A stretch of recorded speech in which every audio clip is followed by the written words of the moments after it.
In the fading light of the 19th century, a small silver coin crossed the oceans, a half peso that carried the image of a queen and the shadow of an empire. It was 1868. The Philippines still flew the flag of Spain, and Queen Isabel II sat on a troubled throne. But not for long. Isabel II came to power as a child. Born into the storm of civil war, she ruled over a divided Spain, one torn between tradition and reform, faith and freedom. For the colonies like the Philippines, her image on the coin was more than a royal symbol. It was the empire's signature, a daily reminder of who ruled across the seas.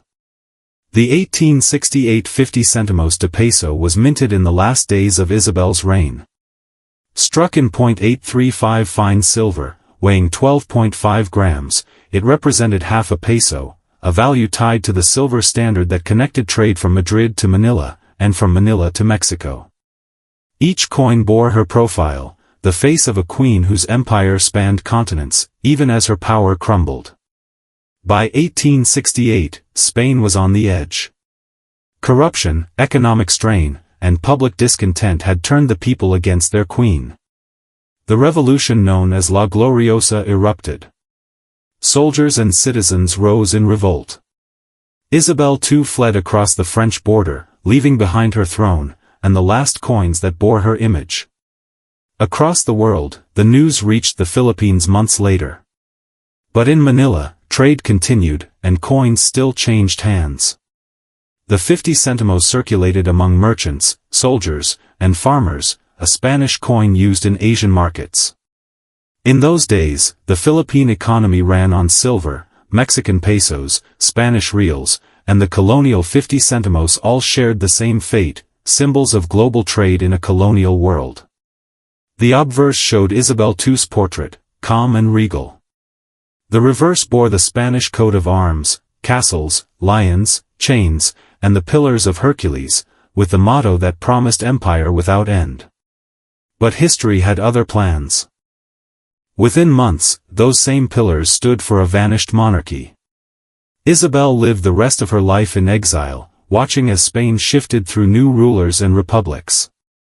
Her coins, however, stayed behind, silent messengers of an era that had ended in fire and revolution. In the Philippines, the coin remained in use for years, even after her fall, until new rulers brought their own money, first King Amadeo I, then the First Spanish Republic, and eventually, new designs for a changing empire.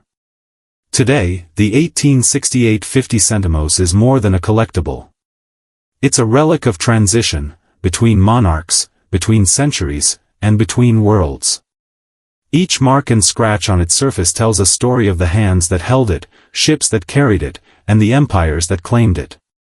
Coins outlast kings. In that simple circle of silver lies the echo of empire, a queen's lost power, a colony's forgotten trade, and the enduring beauty of history struck in metal. The 1868 50 Céntimos de Peso reminds us that even the smallest things can carry the weight of an age. You've been watching Coin Legacy. If you enjoyed this journey through history, subscribe for more stories from the coins that changed the world.